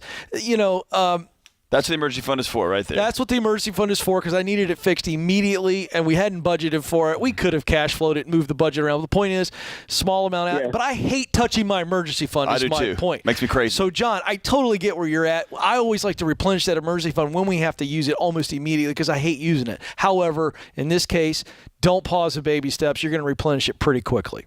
Okay? Then what about the upgrade of the house, which is like a 3B? Kind of thing? Do we pause because we feel like we're close to the way the market is in our area, but we need a little bit more. We feel down payment to get to the 15-year mortgage. If you think you can do it in 6 months, I'd be all right with it. If you think you can do it quickly, that was my question. I think we can do it in 6 months. If you can do it in 6 months and you just want to hit the gas on this real quick thing, fine. Yeah, I say so. Because you're talking about college investing and then your normal 15%. Is that what you're talking about? Yes, correct. Because that would free up a good bit. And if we just went back to Gazelle Intense for 6 months like we were, we could have the cash to get into the house. Yes, but I want y'all to write it down, and I want you to commit to a blood oath. Because here's the deal. Yeah. Whenever you give somebody a little bit, it's like a little bit of wiggle room, you're going to find yourself going out to eat 5 nights a week and doing this. And let's go ahead and buy this house instead of this. Right? See what I'm saying? So put the plan down 6 months. My wife and I, let's stick this 6 months, and then we'll get back to where we were. Come what may, we're doing this, right? And maybe even go to your HR representative at your office and say for 6 months, and then we want it to automatically trigger back to start the withdrawal again or whatever that looks like. But take it out of your hands as much as possible, and y'all commit. We're gonna look at this every week to make sure we're staying on this thing. But if you think you can knock it out in 6 months, I'm okay with pausing stuff. But don't do it much longer than that, man, because you're gonna end up costing yourself down the road. Right. Okay. Yeah, and hey, I would readopt that Gazelle intensity that you guys, that you guys displayed to get where you are. So it's a sprint. We're not going out to eat. We're not buying stuff. Yeah. We're going to have a very sparse Christmas. We're just going to knock this out. Yep. Because, listen, I get where you're at, too, on the townhouse and the kids and everything. But, again, you can create an urgency that's really not urgent. It's a manufactured urgency. The kids are fine. And I get it. You want to separate them and get them in different rooms. I get all that. But take your time. You don't want to sacrifice. John laid that out beautifully. So, hey, man, great job. Congratulations. On being debt-free and working the baby steps. And this is a really great call, John. Really, really, really happy for you guys. And that's why the baby steps are so brilliant. Even in their simplicity, they're brilliant. They're just simple, yeah. They just give you. You understand this about human behavior. Talk about the power of riverbanks. To have this is where I'm running. Well, I think we as a culture are wrestling with that because we don't like them, and now we've got this tiny little sliver in human history when we can temporarily avoid all boundaries. We can just make it up as we go. You don't like the way you look? Fix it. You don't like the car? You just borrow some money and you can just go fix it. We're trying to live in a boundary-free life. Mm-hmm. The problem is, as the great Bessel van der Kolk says, the body's keeping the score. We're not designed to live without boundaries. And it's frustrating to submit to that. And we've got scientists trying to smooth out all riverbanks, right? Let's just let this thing just go any way we want to, whatever you feel like, just go. Ultimately, we got to live within the boundaries, man. And it's frustrating, and boundaries have been used throughout history to abuse people. I get that. And at the same time, math is just math, man. Mm-hmm. It just is. Peace is just peace. And you can play outside the boundaries all you want, man, but it's going to come at a cost. And so I identify with this guy so much. You get through, and then it's like, now I finally want this car. You mean I got to go 2 more years to save up for this car that I want? Yep. And it's just adopting those principles for the long haul. Yeah. Over and over and over again. It's frustrating, but that's good life. John, you're a stud. Borrow the name from that great football franchise in Pittsburgh and steal your resolve. You guys got this. You got the plan, and you've done it. Big thanks to my colleague, Dr. John Deloney. Thank you to James and the entire team behind the booth. Most importantly, thank you, America, for watching and listening. This is The Ramsey Show. Dave here. We just launched a brand new audience survey for The Ramsey Show, and we'd love your feedback. You could be entered to win a $500 Visa gift card. No purchase necessary. Take the survey at RamseySolutions.com/survey.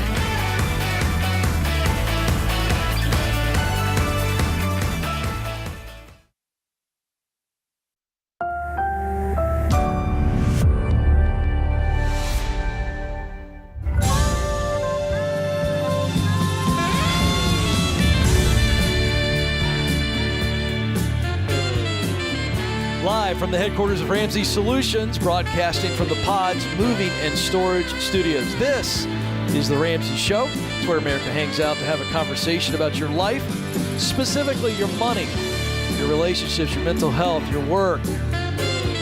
I'm Ken Coleman, joined by my colleague, Dr. John Deloney. The phone number to jump in is 888-825-5225. That's 888-825-5225. Let's go to Craig in Indianapolis, Indiana. Craig, how can we help?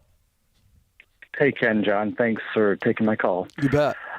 Just a little background. 2005, we got hooked up with the Ramsey baby steps and went through the process, and we're now in baby step 7 and baby steps millionaires. Way to go! And, nice. But here's a couple months back, I got terminated from a job of 26 years on a policy violation. And going forward, I want to know how to broach that subject in an interview, because I know the question can be asked, how did you leave your last job? What was the what are you comfortable sharing on this policy violation? I think it will help my advice. I think it was misapplied, but it was a racial discrimination, and it was definitely misapplied. But I had no recourse. Indiana's a right to work state, so you can get fired for any reason. When I go to the next interview, when they ask that question, I want to be upfront, but how do I do that without laying myself out? I will tell you that there are very few questions that truly stump me, and for the moment I'm stumped in that this is such a red flag for obvious reasons. Yes. Certainly you understand. You do need to be upfront. but it sounds to me like, okay, so let me go back. Before I tell you what I think you should say, you're telling me that it's your word versus their word. They're saying you violated something, and you're saying I did not do it. Are you basically saying this was a misunderstanding? Yeah. No, it wasn't a misunderstanding. The company got hit with a fairly significant case a couple years back, and they are just hypersensitive to this stuff. And it doesn't take, and it literally took almost nothing to trigger this. Right, but and I don't want you to share what you said because I don't want to be insensitive to anybody, but was this something you said or something you did? It was something that was posted. You posted something on your social media? Yeah, it was a group chat, and I posted something, and it was taken the wrong way. I didn't even imply it to be the way it was. One person took it, and that's how it. Okay, let me ask you this: if you're in a job interview in the near future, and would you feel comfortable showing what you posted to anybody from any walk of life? Absolutely. You would push it across the table.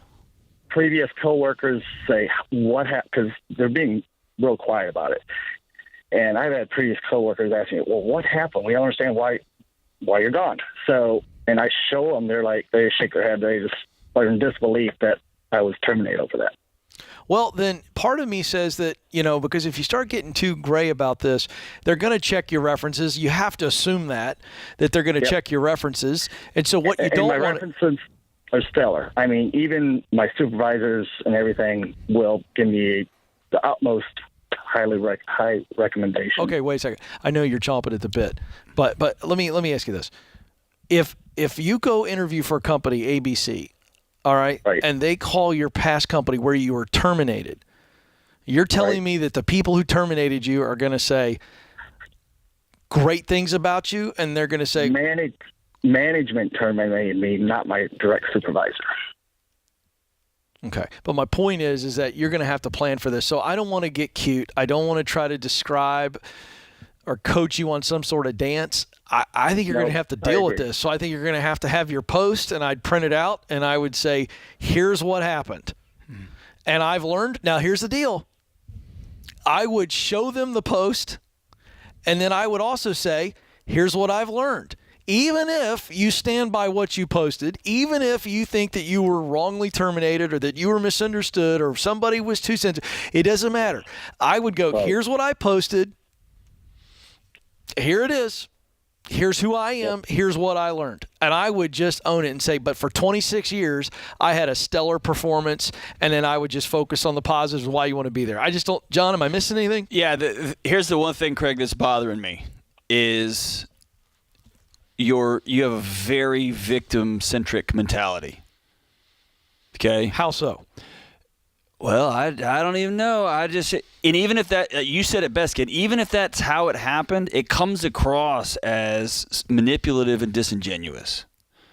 Okay. And so I love Ken's idea. When you go for an interview, you should have a padfolio of some sort. Print it off and put it in there. And if you get down that granular, then have the conversation. And I love what Ken said. If you didn't learn something from the exchange, if you didn't learn, hey, I hurt somebody's feelings and I didn't even mean to. Mm-hmm. I'm learning new things, which, by the way, I've done over the past 36 months. And I learn new things. Even if I think I didn't mean to hurt you, it doesn't matter what I meant. The person on the other end of what I said, hey, that hurt. Please don't do that. And I can do one of two things. Be an idiot and go, I'm going to say, or I can say, dude, I don't want to hurt you. I'm sorry. I'm going to change that. And so you walking away saying, what did you learn? I learned that things that I think are private on the internet are public, and so I'm going to be more responsible about what I post. I'm going to have some friends that I reach out to if I hurt their feelings and say, hey, did I say this the right way or the wrong way? Right? So regardless of what happened, it's I don't know, just management. Man, take some ownership. Right? Okay. I posted something. I got fired for it. I learned my lesson, and I'm moving forward. I'm a good guy. I got 26 years of track record. I have absolutely nothing in my body wants to hurt other people. And I did. I crossed a line that my company said I crossed a line. I didn't think I did, but I did. And I've learned my lesson. Like, you see what I'm saying? That is ownership. I'm taking this. I'm sliding it across the table. Totally different than all shucks, man. I don't know. You see what I'm saying? Yes. Yeah. It's a hold your head up different high way of handling it. Yeah, so here's what we're doing. We're saying take the elephant out of the room. Absolutely. You start acting like a politician, on those Sunday morning shows. They ask them a direct question, is the sun hot? And then they start going, well, it depends on the position. This guy talks about rain all the time. Like, I thought I asked you. So I didn't ask you that. So I would just completely own it that way. And, John, I love the advice. There's something to be learned. Oh, and I love what you said. Don't take on the role of victim. No. Because you're trying to present yourself as a great candidate. And here's what they really care about. They only want to know one thing. And only one thing, Craig. You ready? Can Craig help us win? Yep. And if they think that Craig can help us win, they'll go, you're hired. This is a guy that messed up and learned something. This is a guy that somebody messed him over, and he still learned something. Yeah. That's the guy I want on my team. You're fine, Craig. No shame in your game. Head high, but take humility into the conversation. It's going to be okay. Thank you for trusting us with the call. You're going to be okay. This is The Ramsey Show.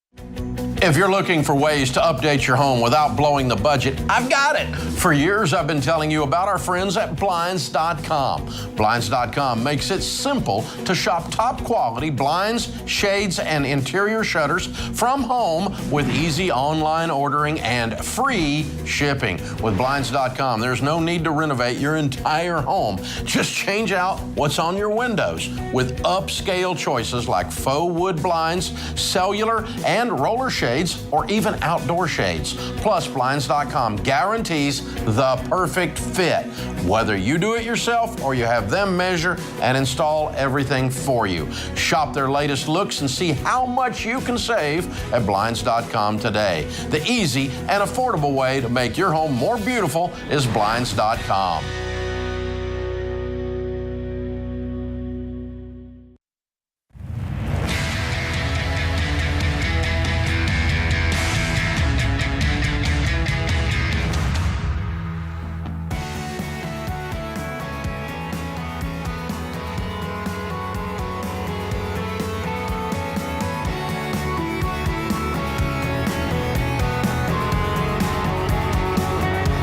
Welcome back, America. You have joined the conversation here on The Ramsey Show. I'm Ken Coleman, joined by Dr. John Deloney, taking your phone calls about money, your relationships, work situations. How do I get unstuck, whether it's relationally, financially, or professionally? That's what we're here to help you with. The phone number is 888-825-5225, 888-825-5225. Let's go to Buffalo, New York.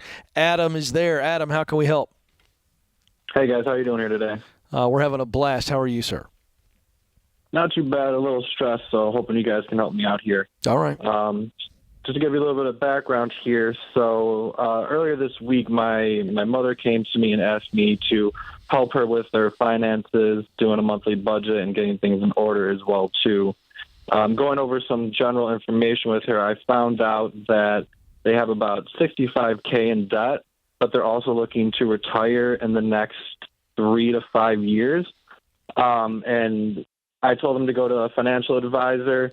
They're a little untrusting of people outside the family when it comes to money. So I'm just looking for some information, something that I can relay back to them as far as how to kind of get out of this debt before they go looking to get into retirement. Sure. How familiar are you with our baby steps? Very familiar. I'm actually following them myself right now. Great. Are they familiar with Dave and the Ramsey Show and financial peace or any of this stuff, or is this all foreign to them? Kind of. I brought that up to her when we initially talked, and I found out all this information. So it's relatively new to them. Okay, give us a quick snapshot of their financial picture. How you said $65,000 in debt. How much do they make collectively? Collectively, a year probably $100K. So $100K, and do they have 401ks, pension plans? What do they currently have in the form of retirement accounts? Yep, in retirement account, they probably have around $400K in their 401ks.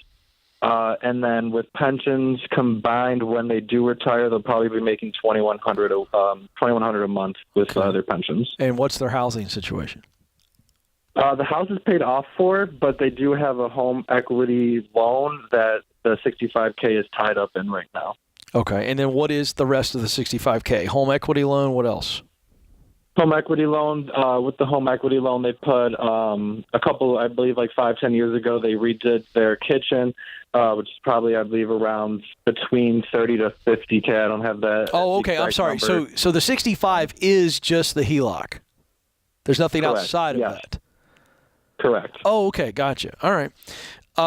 Well, I mean, what you got to sit down with them and you got to sit down and explain the baby steps to them, right? I mean, just literally walk them through this. Baby step one is the $1,000 in their savings account, and then everything else. And they're obviously older, so gazelle intensity to go. We're paying off the HELOC, right? Everything it's one $65,000 snowball we're getting after, right? And so we just got to take that on every month. And they've got X amount of years that they want to retire. And so that paid for home plus their 401k and the pension all puts them in a pretty decent space if they have no debt and they were to knock that out quickly and start investing as quickly as possible. Would you say that's true as their son? Yes, definitely. And what I'm wondering is do they stop investing in their 401k and basically the money that they're putting into the 401k invest that into the debt, Yes. and once they knock that off, Absolutely. Yeah, they pause on that because they have a paid-for house, right?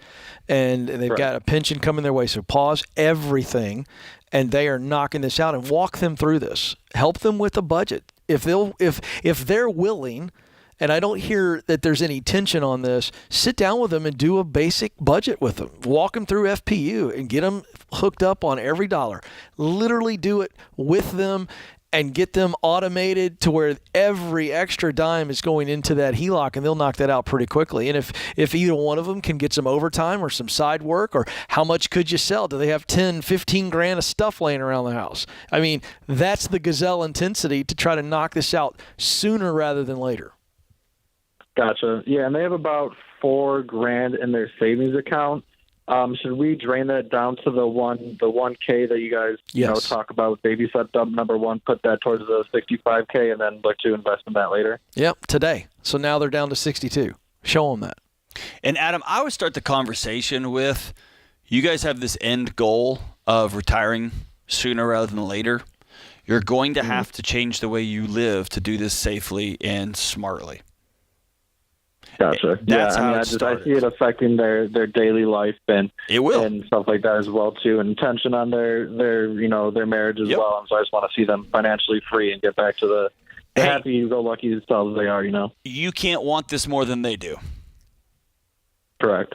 You want them to have the freedom you're feeling as you walk through this stuff, and you want them to have the optimism that you have walking through this stuff, and they have to want it.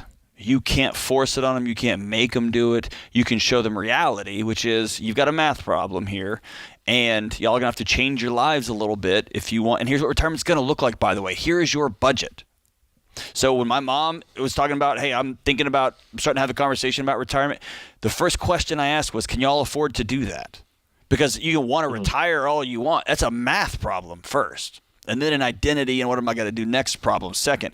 So when someone's like, I'm thinking about retiring, first question is, is that even a possibility for you? And some people think they just magically can retire when they get to 62 or 65, and math says otherwise, right? Gotcha. Yeah, Adam, you're a good man. Hang on the line. Let's gift them with a year of Financial Peace University. Let's get them going. And John, that's great advice. Tell them to watch the videos together. Yeah. I was going to say, how does he approach that? He's going to gift them with us. It's our gift to him to give to his parents. What's the great way to kind of posture that? I'm coming over to watch this with you. Oh, okay, good. I'll come watch it with you. Great. And here's what I'm doing in my house, and it's making a huge difference. You've invited me into this conversation. And so I'm just going to show it to you. I'm going to give you a ringside seat to it, and I'll do it with you. Yeah, I love it. Great. Thanks for the call, Adam. You're a good son. Dennis is up in El Paso, Texas. Dennis, how can we help? Hey, guys. So I am struggling with something that my wife and I have been going back and forth on for probably about a year or maybe even longer. So we became completely debt-free March of last year, and we live in a small home. that we didn't plan on staying in permanently. We thought it would be, a few months out of the year. And so the question is, we'd like to upgrade and go to a little bit larger home with the thought of we have a rental property right now and would also rent the one that we live in currently.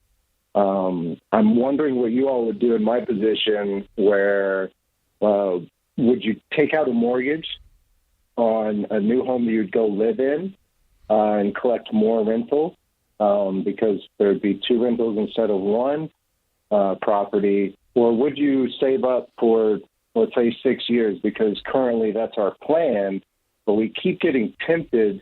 When we look at homes, it's like, ooh, start imagining, getting excited, and it's like, oh, we can actually probably make this work. And we always say, what would Dave Ramsey say? And so finally making this phone call and really appreciate y'all taking the question. Yeah, we only have about a minute. I think this is pretty straightforward. Do you want to own 2 rental homes, or do you want to own that next home completely debt-free from the get-go? What do you want? I'd like to have the rental and pay off that other home as soon as possible. Well, I didn't ask you that. Yeah. I asked you, and so I think you wait 6 years. If it's going to take you 6 years to save up to pay cash for the upgrade, then that's the deal.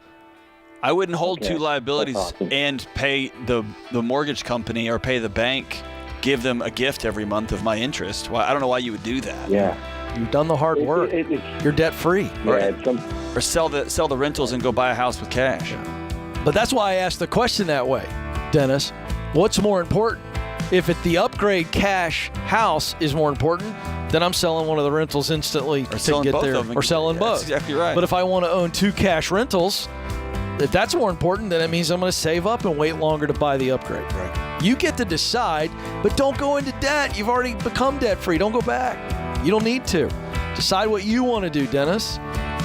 This is The Ramsey Show.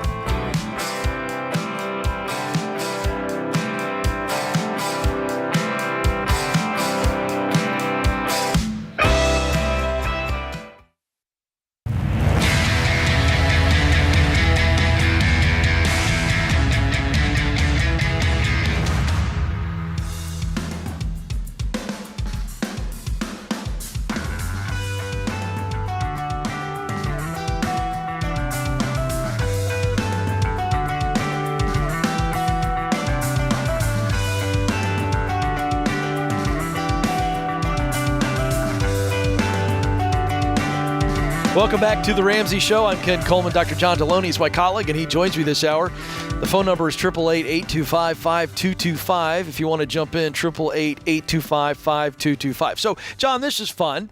Every once in a while, we will take a question from the lobby. And today, we've got a returning friend. She and her family were here yesterday doing their debt-free scream, and she joins us again in the lobby today. But this time, a work-related question. It's Angelica. Did I say that correct? Yes. All right. Welcome back. Thank you, Ken. Now, before we get to your question, this is kind of rare. You were on that stage yesterday with your family doing your debt-free scream. Yes. Now you're back a day later. How does it feel this time? I think I'm double nervous to be honest. My husband's not here next to me. Yeah. But you know what? You got me and John, not Dave. So you're like, Dave's scary, isn't he? I think he was pretty, Yeah, I pretty know. nice. I'm joking. We just got to give him a hard time. He's the best. No, he's great. All right, so you've got a work-related question for Yes. John and I. What's up? Okay, I have been living in a country for over 9 years, and my work background is in supply chain. Okay. So in the past 10 months, I started reevaluating my work situation. I have been working as a paralegal, but now I want to go back to my supply chain field. That's my dream job. It's have always been. And I started to get requalified to stand out a little bit, but I still have found a lot of struggle to even find entry-level jobs positions. I have been recruiter and some interviews in person, over the phone, or Zoom, and still have a really hard time. People still give me a hard time for the gap that I have been working my field and be doing something totally different between all those years. And yeah, that's my really concern. I don't know how what else can I do to stand out? Okay, so just to make sure I understand, you are getting real feedback that you've had did you say 9-year gap between when you've been in supply chain? Yes. And yet you've also gotten some recent qualifications and some certifications that make you current. Exactly. Okay. How many interviews have you been on where you've had at least a face-to-face, whether it would be Zoom or in person, where they've given you that feedback that the gap is too much? Okay, the gap, they took a couple interview over the phone. Others was more in person and over the Zoom, and they still like say like, oh, why you like so long this time here, and say I feel so they are wasting my time as well, because they instead, okay, if you give me an opportunity to be in person. Why don't let me stand up and show that I have the skills and mindset to move forward, but still don't even give me a feedback to say, okay, what's not working here. Gotcha. So. How many of those interviews that you've gotten have you had a personal connection, maybe where they knew you through somebody else or they knew you directly? Have any of those been the case? 0. All right, that's our new strategy. All right, so first of all, you're not done anything wrong. Okay. Secondly, I wouldn't take too much from that feedback, okay? Because here's the reality. Whether you've been out 19 years or 9 years, okay, and you're a supply chain expert, you know what that work involves. The fact of the matter is you didn't forget how to do it in that 9 years' time. No. All right? I would also guess, and correct me if I'm wrong, that a successful person in supply chain and logistics, you're using a lot of those same skills and experience as a paralegal, I would guess. Yes. Details are very orientated. Okay. Yeah. So here's the deal. I just would not be discouraged, and I know it's discouraging, but I don't think it's personal. I think you're getting a lot of corporate speak. They didn't select you for whatever reason. And so what you've got to do is in order to get back in, I've got to change my strategy. And I wrote an entire book on this. I'm going to give it to you after the question. We'll come out on the break and give it to you. It's called the Proximity Principle. And here's what it says. In order to do what I want to do, supply chain work, I've got to start hanging around, being around people that are in that business, that type of work. And I got to get in places where that kind of work is happening, right? So maybe that's groups and forums and things like that online where people are supply chain leaders and they're looking for talent and there's all these best practices going on. There's a community for everything. Would you agree with that? Yes. There's a community for everything. Find it. Secondly, we start looking at companies in your area. Where are you from? Hudson, Massachusetts. Okay, great. Yeah. So we start going, okay, where are the supply chain companies and jobs? Where are those at? All right, now, so I start looking at targets, maybe even places that you've applied to but you haven't gotten hired. This time, we're looking for that one-to-one connection or 1, 2, or 3 connections, meaning if I don't know someone, if I don't know John who works over at company ABC, where John could take my resume, and not just take my resume, but say, I've known Ken for X amount of time. He was out for 9 years. Here's why. He's back in. He's a really great guy. I think he's somebody we really need to look at. Do you see how that's a whole different ballgame? Yes. It's relational credibility. And to get back in, that's what we need here, so that there's a perception of you before you ever step into the interview, that you're somebody that has credibility through relationship. And now all of a sudden, you got the upper hand. Does that make sense? It does. That's what we've got to do right now. You can get back in, but you're up to date on all your certifications. You're up to date on everything. So this is relationship. So who do I know that works over here, or who do I know that knows somebody? So you're shaking the tree. All right? When I was a little kid, we used to go to a farm in Michigan where my grandfather lived, and he had an apple tree, and he'd go, all right, boys, go get the apples. And we were just tall enough to grab the lower branches, and he'd say, just shake. This is the idea. We're shaking the apple tree to get as many opportunities through relationships that are connected to the jobs we want. Okay? John? Oh, you look defeated. Sure. Why are you defeated? I feel like it's really hard for me to prove that I'm worth it. You know, I listen to your show as well. Like, it's hard because I studied a lot in Brazil. Yeah. I have a lot of work background, like qualification, got here, and I started doing odd jobs just to survive and help my family get out of that. And now I really want to go back to my field, and I feel like my time is kicking, and I'm wasting so much time. Just it's hard. It's hard. Yeah. So one of my most important mentors is a guy named Gustavo. Okay. And Gustavo came to the United States. He married a missionary, came to the United States, and had $200 in his pocket and an old Ford pickup. And he was an engineer in a South American country. And the U.S. wouldn't recognize his engineering degree, and he had to feed his family. So he ended up sweeping the floor at a cotton gin in West Texas. Okay. And he got so fed up, he started changing people's oil in their driveway. He was a lovely guy, and I met you, and you're a lovely human being. You just exude joy, right? You're somebody I want to hang out with, right? And he turned that mobile oil change business into a juggernaut. Yeah. And he was a time machine for me and my family. You know what he gave me? Time with my son that I couldn't buy. Here's why I tell you that. Unfortunately, we live in a world where people may not give you another chance. Or you're going to have to, like Ken says, it's going to be 6 months of shaking that tree before an apple finally falls. You are too brilliant and you are so effusive in your joy. It just comes across in who you are. I would love to see you not outsource your worth to somebody, some HR representative at some nameless company. I'd rather you look in the mirror and say, I will provide value, regardless of whether they find it or they find it or they find it. Because eventually it's going to circle back because that's who you are, right? Don't be beat up. And I know it sounds dumb, but don't. Let me say this. You got beat up. Don't be defeated. Does that make sense? Yes. Yeah. And so whether you got to start coming up with the arts and crafts thing, like I want to get back to the supply chain logistics, well, cool, then I'm just going to build my own freaking company. Or, hey, let me add something. What if you go get an administrative position? Get in the door. That's way beneath you. Get in the door. But you're inside the company of it that has the supply chain jobs, and now all of a sudden they know you. Here's the only reason you haven't gotten hired. The people that were interviewing you didn't dig deep enough. Maybe they saw somebody else. Maybe it was easier. Has nothing to do with you. It's all about them.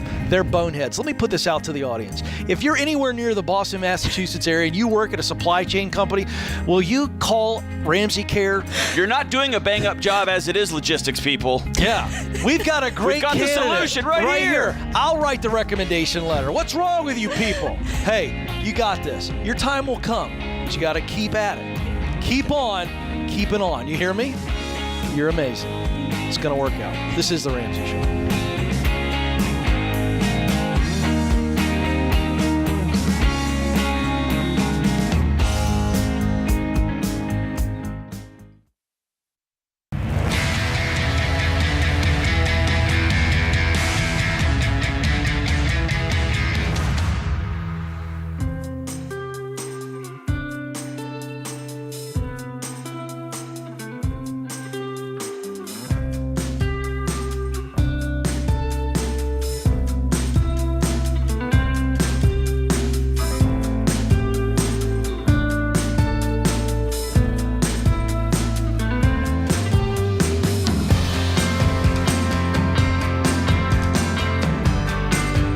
Welcome back to the Ramsey Show, America. I'm Ken Coleman. He's Dr. John Deloney. We're thrilled to be with you. 888-825-5225 is the phone number. 888-825-52. Thank you, John. John's reminding me of something. I was getting there, I promise. I'll finish the number, though. 888-825-5225. Our scripture of the day, show yourself in all respects to be model of good works, and in your teaching, show integrity, dignity. That's Titus 2:7. And our quote of the day from George Foreman: the fighter who gives their all will be around next year. Don't save anything. Give it all you got. Begs the question, John. Have you ever cooked on a George Foreman grill? Absolutely. So Stacy made me get rid of it. What? I loved it. Our first 2 years of marriage. Lived on the Foreman grill. Dude, that thing was amazing how quick it was. Got all the grease out when you're cooking burgers and stuff. Yeah, she thought it was kind of like, really? And I was like, I think it's fantastic. It's one of the great Office episodes of all time, too. When he steps on the grill. So true. Legend. Oh, it's so good. Bernie is up next in San Francisco, California. Bernie, how can we help? Hey, fellas. It's good to talk to you. Good to talk to you. How can we help? Yeah, so long story short, I'm on baby step 5 here, and I'm just really unenthusiastic about it. Like, what makes you unenthusiastic about it? Excited for the future. It's just like, I guess having kids. Do you think everyone should do that or at least save for it? It just seems like a lot of lacking peace. I'm sorry. Money. Do you have kids? Oh, I don't. Oh. Are you asking us if you should have kids? Oh, I'm asking if I should do step 5. Right now I'm 23. And since you don't have, okay, that's what I was wondering. So, oh yes, kids will take all your money, and they're loud, and they pee everywhere. Oh, isn't that the truth? And they're it incredible. seems like the return on investment is not great. They're not an investment, brother. But hey, you're 23, and the fact that you're asking that question says don't have kids anytime soon. Yeah, you're good. Sure. I mean, is that John's? I think John's nailed it. You're not thinking about kids anytime soon. Is that right, Bernie? Dude, no. Yeah. Don't save for college for kids that you may or may not have. Yeah. You're not there yet. Yeah, keep on trucking. Do you own a home? That was the other thing. So instead, should I start saving for a down payment on a home? Yeah. Yes, That absolutely. seems kind of far off, too. 100%. Absolutely. Now, that for sure, yes. Okay. Yeah. Congratulations. I mean, what else would you be doing? Yeah. I don't know. That's the thing. You're not going to put it in a coffee can and bury it in your backyard. Hey, you're not uninspired with money. You're uninspired just with life. What are you doing? I think I do a lot of volunteering stuff, actually with students. That's not what I'm asking. You're miserable. Why? Yeah. Why are you choosing a life of misery, of an uninspired life? Why are you choosing that? You know, I've never really thought of it that way. Life is kind of peaceful right now, actually. Yeah, I don't think he's miserable, John. Are you not? You feel good, Bernie? Yeah, feeling good. He volunteers? In terms of, I'm sorry? You volunteer, you give back, you're disciplined with money, but I think John is onto something. I mean, I just don't think at 23 you've got a grand vision for your life yet. Is that fair? I think that's accurate. Like, what am I doing here? I think I asked myself that this morning, man. That's just the question. But, yeah. What are you doing here? I don't know. Like, if I look at my long-term future, I really kind of just want to keep volunteering. Like, I really like working with those students. What warms your heart? Why do you keep volunteering with kids? What's driving that? Yeah, I work with high school age kids, so they're at a point where they're figuring out, like, what do I do after high school? Do I go to college? Do I not? Like, all that type of stuff. And so seeing like success or at least peace brought into their life, and if I can contribute to that peace, just makes me really happy. Yeah, but I think it's deeper than that. Because you're a guy that doesn't know what he wants to do with his life, so it's not like you're imparting tremendous wisdom to those kids. What are you coaching them on? I think it's something deeper there, Bernie, and I think even more beautiful. What is it about spending time with those kiddos that fires you up? Go deeper. I don't know, man. You do. You know. They funny things. And yeah, but they make me happy. And take me back to a moment recently, last time you volunteered, that when you walked back to your car and got in the car and drove wherever you drove, you thought about that moment, that interaction. Can you think of one of those? Yeah. Describe it to John and I. Yes, I just had a kid. His father passed away, and so we all went to the funeral. And I just remember like seeing how hard it was for them. I guess just being there, I didn't have to say much. It was enough to just kind of give a hug and be present for others. Yeah, it's the single greatest gift you can give somebody, which is your presence, right? Your time. It's incredible. Who did that for you? Somebody modeled this for you. When I was in high school, a lot of it's through church, just for context. Okay. So a lot of those same mentors would come out from me in that kind of way. Can I tell you that I think a part of your grand vision, and I don't want to put any pressure on this statement. This is just me hearing what I heard. And John, tell me if I'm not hearing because John's very insightful on this. I hear a guy who you need to, whether it's volunteer or ministry time, a huge portion of your future life is in a role where you are just there for people. I'm keeping that broad on purpose because I don't want to, in the emotion of the moment, where you're a chaplain or a therapist or like you show up. It could be very broad. Right. But I think your professional future is in that area. I think you have a huge heart for people, and I'm going to take a guess that you're really good with people. Is that true or false? Tell me where I'm off. I think everything you said is accurate. In my day-to-day work, it's in software, so I really don't help anyone or the world, if you will. So, yeah. Well, okay, now hold on. Yes, you do. Yes, you do, because the software that you are involved in has a positive effect on people somewhere, somehow. True or false? That's true. All right, so don't say that again. But I will say this as a challenge. Sure. I think you've got to be in the people workspace. I think working with people is your jam. It does.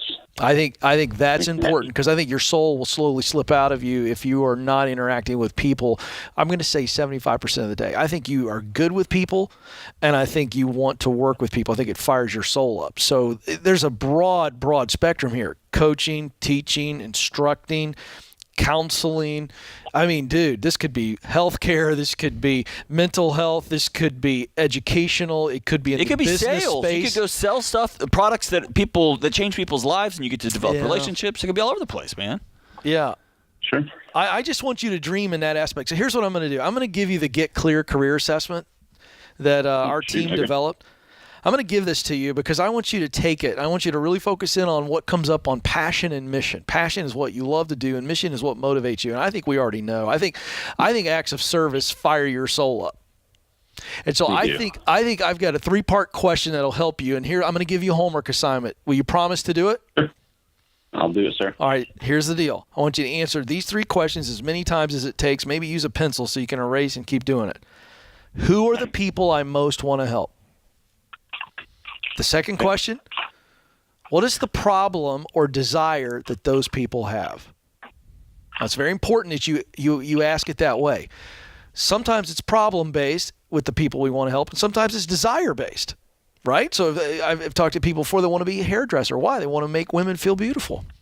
So that's a desire. You could sell shoes, design clothing.